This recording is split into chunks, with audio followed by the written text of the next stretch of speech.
PO Sinar Pantura. Ketika aku merogoh sakuku untuk mengambil buku Nadloman Alfiah yang berada di sakuku, aku tidak menemukan buku Nadloman miniku itu, melainkan aku menemukan karcis bus yang sudah lusuh, yang masih berada di sakuku bujuku yang memang belum pernah aku cuci semenjak itu. Aku masuk ke pesantren ini. Baru sebulan aku menginjak pesantren yang besar ini. Sebuah pondok pesantren Salafi yang bertempat di pesisir pantai utara, dan pengasuhnya sangat alim dan masyhur. Saat aku melihat karcis lusuhku itu, aku jadi teringat dengan rumah dan keluargaku, sehingga aku pun sempat meneteskan air mata yang tak bisa aku bendung. Hal seperti itu sudah sangat lumrah di kalangan santri-santri baru di mana saja, karena rasa haru masih menyelimutiku sebagai orang yang baru pertama kali meninggalkan rumah dan keluarga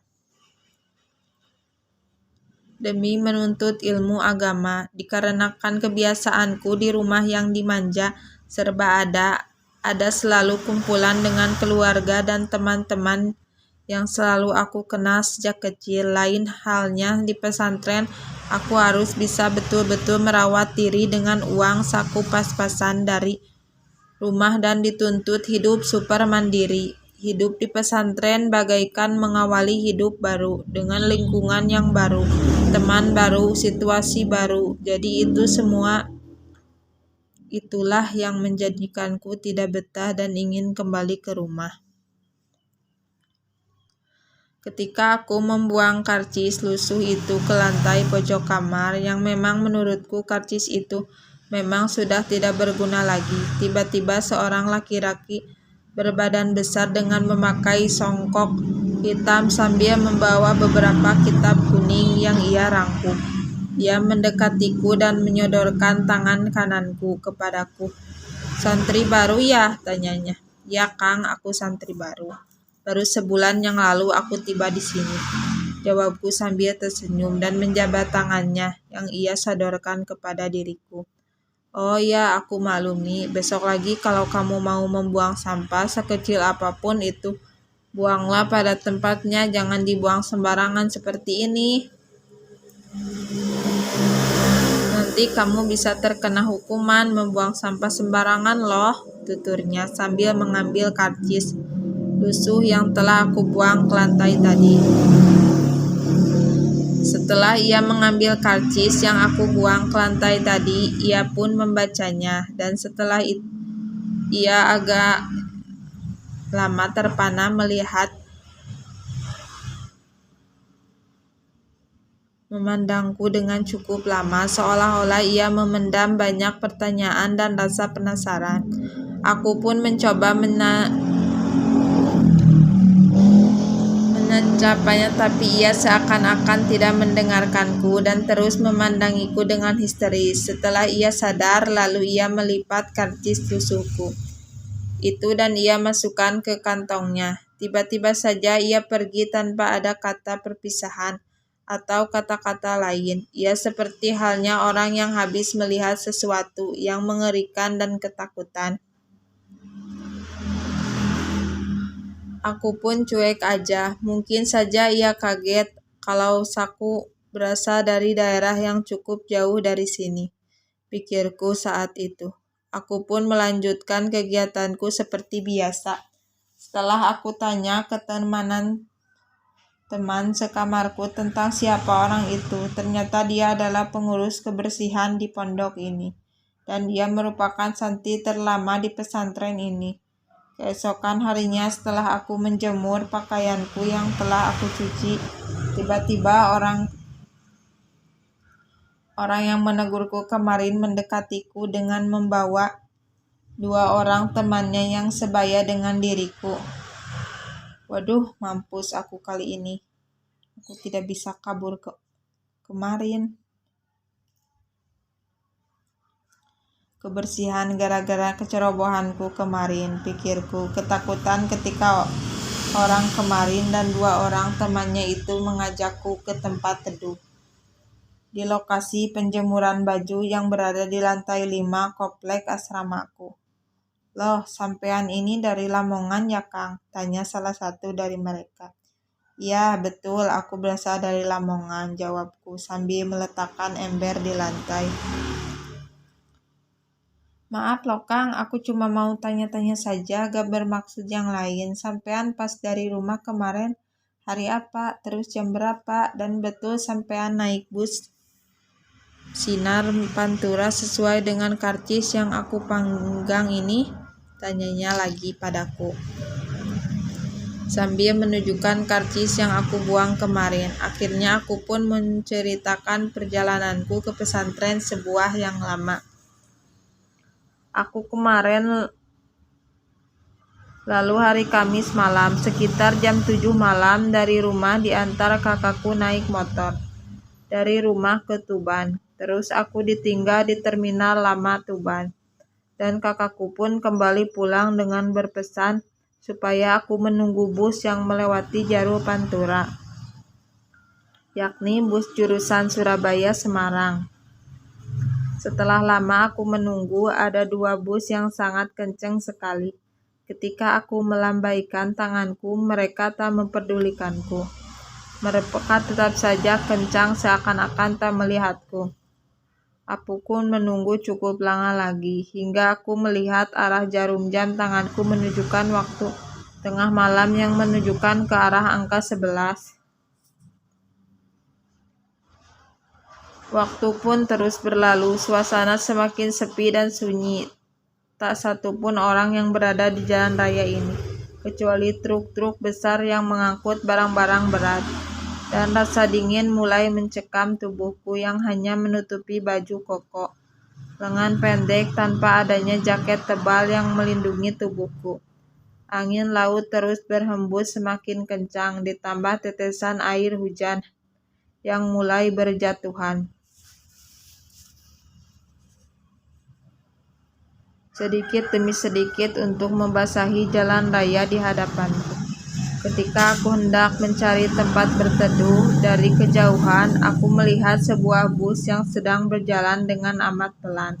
Aku pun dengan sabar mencoba menunggu bus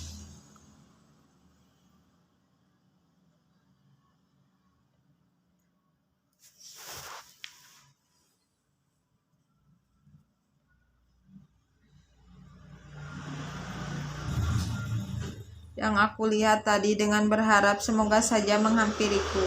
Setelah bus itu pas berada di hadapanku tanpa aku melambaikan tangan, bus tersebut berhenti dan membukakan pintunya buat diriku. Aku pun masuk dengan membawa 2 kardusku yang amat berat itu. Pas aku menginjak kakiku di pintu masuk bus, seorang karnet yang sedang duduk di bangku paling belakang menyapaku dari kegelapan. "Monggo Mas, silahkan duduk di depan sana. Kebetulan 2 bangku di depan sana lagi kosong. Belum ada orang yang menempatinya," tawarnya, sambil menunjuk bangku yang memang betul belum ditempati orang. Aku pun menuju bangku yang telah ditunjukkan oleh Pak Karnet tadi, sambil berjalan menuju bangku depan dan mengangkat kardus-kardusku. Aku melihat semua penumpang sudah pada terlelap oleh mimpinya masing-masing. Tak satu pun penumpang yang membuka matanya. Suasana bus kali ini ingatlah ramai. Tak satu pun bangku yang tersisa kecuali bangku yang telah ditawarkan kepadaku. Setelah aku duduk beberapa menit di bangku itu, semua lampu yang berada di dalam bus itu langsung mati seketika. Dan bus pun berjalan dengan amat kencang. Entah mengapa pikiranku terasa amat kacau saat itu. Bulu punduku mulai bangun satu persatu. Ketika aku melihat jalanan melalui candaan bangkuku, tak satu pun kendaraan yang sedang berjalan, seolah-olah bus yang aku tumpangi ini berjalan sendirian, menguasai jalanan. Diriku pun termenung sendiri sambil menunggu petugas yang meminta uang jasa untuk ditukarkan dengan karcis bus. Tak lama setelah aku duduk di bangkuku itu, tiba-tiba bus berhenti dan lampu menyala kembali. Sang karnet pun menyuruhkan Dok pondok, ayo mas, dan sampai pondok itu silahkan turun. Akhirnya aku pun bergegas mengambil barangku untuk aku bawa turun. Aku pun mendekati kondektur yang ada di belakang dan bertanya padanya, "Pak, aku tadi belum bayar ongkos bus." "Mang, berapa harganya pak?" "Dah gak usah dik, gratis saja buat kamu, hitung-hitung sodako lah buat kang santri yang baru akan mondok. Sudah salamku saja buat Bah Yai."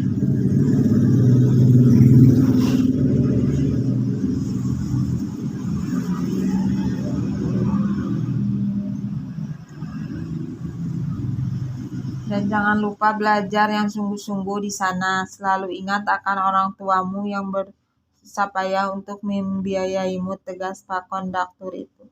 Aku sangat-sangat heran-heran, kok orang ini tahu kalau aku ini santri baru ya, pikirku dalam hati. Kalau begitu terima kasih banyak ya Pak. Oh iya Pak, nanti kalau aku sampaikan salam Bapak ke Mbah Yai, apa yang harus aku haturkan dari siapa, tanyaku. Dia pun dengan segera langsung menyobek karcis yang ia bawa tadi. Dah begitu saja, kau kasih karcis ini ke Bah Yai, insya Allah nanti dia tahu sendiri kok. Setelah aku menerima karcis yang diberikannya padaku, aku pun langsung turun dengan rasa penuh pertanyaan dalam pikiranku tentang bus yang aku tumpangi barusan. Kok cepet banget ya, perasaan belum ada setengah jam aku naik bus barusan. Padahal kata kakakku perjalanan dari Tuban kemari membutuhkan waktu 3 jam, tapi kok kayaknya cuma 15 menit saja, pikirku saat itu. Ketika aku melihat suasana di sekitarku sangatlah ramai oleh para santri yang sedang berjalan-jalan dan juga ada yang nongkrong di warung, aku pun tersenyum dengan lega, telah sampai pada tujuan dengan selamat. Aku pun kagum dengan suasana di sini. Ini kan sudah jam 1 lewat, tapi masih saja ramai. Padahal di Tuban tadi jam 11 sudah tidak ada orang lewat sama sekali. Akhirnya aku pun berjalan masuk ke pesantren. Ketika aku melewati sebuah warung makan, aku pun melirik pada jam dinding yang ada di warung itu. Aku pun dikejutkan dengan arah jarum jam dinding tersebut yang masih menunjukkan angka 9. Aku pun segera melihat jam tanganku yang baru saja dibelikan ayahku 2 hari yang lalu. Saat kulihat arah jarum jam pun sama dengan yang ada di jam dinding yang berada di warung makan itu. Diriku semakin kebingungan dengan apa yang aku lihat barusan. Perasaan aku menunggu bus sangatlah lama, bahkan saat aku melihat jam tanganku sudah menunjukkan angka 12 lebih, tapi mengapa sekarang kok masih jam 9, pikirku yang kebingungan dengan waktu yang menyelimuti dari tadi. Aku pun mengakhiri ceritaku dan salah satu dari 3 orang yang menemuiku itu bertanya kepadaku, "Yakin sampean kalau ini karcis dari bus yang sampean naiki?" Lalu setahuilah Kang, tidak ada bus yang bernama Sinar Pantura yang melintas jalur Pantura ini yang ada di Sinar Mandiri, Restu PO Indonesia, Widi atau bus-bus pantas lainnya. Terus karcis ini sudah sampean haturkan ke Mbah Yai? Sudah kok Kang, waktu aku sowan pertama kali itu, jawabku. Terus apa respon dari Mbah Yai? Tanyanya lagi. Saat aku menyampaikan salam pada kondektur, terus aku memberikan karcis itu ke Mbah Yai, lalu Mbah Yai sempat terdiam sesaat. Kemudian beliau melihat wajahku dan bertanya padaku tentang kejadian naik bus dan bertemu konduktor itu. Setelah aku menceritakan semua, beliau tersenyum dan berpesan padaku, "Tolong kamu ingat pesan konduktor yang telah berpesan dengan kamu itu. Dan alhamdulillah iya nak, kamu selamat. Bus yang kamu naiki itu terus orang-orang yang kamu jumpai itu dan konduktor yang berpesan dengan kamu itu bukanlah sama dengan apa yang kamu pikirkan. Mereka semua bukanlah golongan dari kita, melainkan mereka itu golongan jin yang kebetulan melintas di jalur manusia."